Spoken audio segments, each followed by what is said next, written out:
Introdução aos Estudos Históricos, vídeo 7. Nesse vídeo, nós vamos estudar sobre os problemas de síntese sobre a escrita da história, do livro A Escrita da História, Novas Perspectivas, de Peter Burke.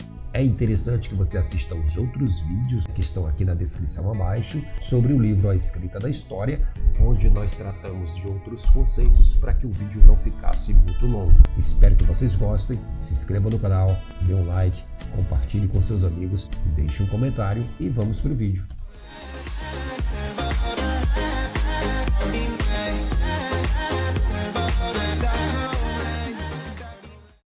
Os problemas de síntese. Embora a expansão do universo do historiador seja um diálogo crescente com outras disciplinas, desde a geografia até a teoria literária, certamente devem ser bem-vindos e têm o seu preço. A disciplina de história, para Peter Burke, está atualmente mais fragmentada do que nunca. Os historiadores econômicos são capazes de falar a linguagem dos economistas, os historiadores intelectuais a linguagem dos filósofos e os historiadores sociais os dialetos dos sociólogos e dos antropólogos sociais. Mas estes grupos de historiadores estão descobrindo ser cada vez mais difícil falar um com o outro. Teremos de suportar ou há esperança de síntese? É impossível apresentar mais que uma visão parcial e pessoal do problema? A minha própria pode ser resumida em dois pontos opostos, mais complementares do que contraditórios. Em primeiro lugar, a proliferação de subdisciplinas é virtualmente inevitável. Esse movimento não está confinado à história. A profissão histórica é apenas um exemplo entre tantos de crescente divisão do trabalho na sociedade industrial tardia. A proliferação tem suas vantagens, contribui para o conhecimento humano e encoraja métodos rigorosos, padrões mais profissionais. Tanto há custos quanto há benefícios, mas podemos fazer algo para manter os custos intelectuais os mais baixos possíveis. A não comunicação entre as disciplinas ou subdisciplinas não é inevitável, mas no caso específico da história, há alguns sinais animadores da rapprochement, se não de síntese. No primeiro fluxo de entusiasmo pela história estrutural, a história dos acontecimentos esteve mais próxima de ser posta de lado.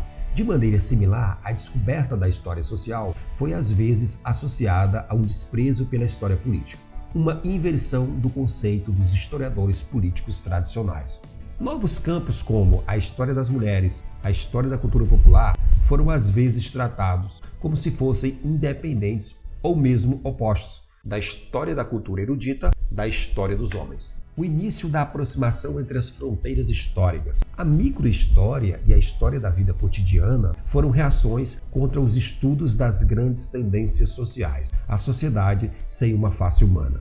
Em todos os casos, é possível observar uma reação contra essa reação em busca pelo centro. Os historiadores da cultura popular estão cada vez mais preocupados em descrever e analisar as mudanças entre o erudito e o popular. Os historiadores das mulheres têm ampliado seus interesses para incluir as relações de gênero em geral e a construção histórica tanto da masculinidade quanto da feminilidade.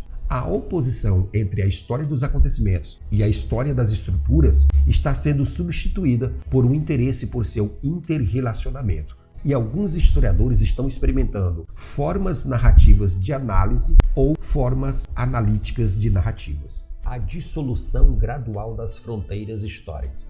O mais importante de tudo, talvez, é que a oposição há muito estabelecida entre os historiadores políticos e os historiadores não políticos está finalmente se dissolvendo. A famosa definição de história social de D.M. Trevelyan como a história com a política posta de lado é atualmente rejeitada por quase todo mundo. Em vez disso, nos percebemos preocupados com o elemento social na política e com o elemento político no social. Por um lado, os historiadores políticos não se restringem à alta política, aos líderes, às elites. Discutem a geografia e a sociologia das eleições e a república na aldeia. Estudam as culturas políticas, as suposições sobre políticas que fazem parte da vida cotidiana, mas diferem amplamente de um período para o outro, de uma região para outra. Por outro lado, a sociedade e a cultura agora são encarados como arena para a tomada de decisões, e os historiadores discutem a política da família, a política da linguagem, ou as maneiras como o ritual pode se expressar, ou até, em certo sentido, criar poder.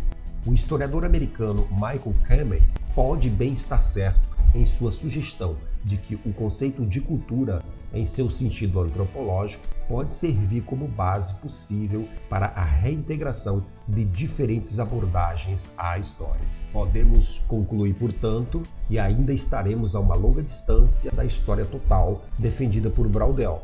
Na verdade, seria irrealista acreditar que esse objetivo poderia um dia ser alcançado, mas alguns passos a mais foram dados em sua direção.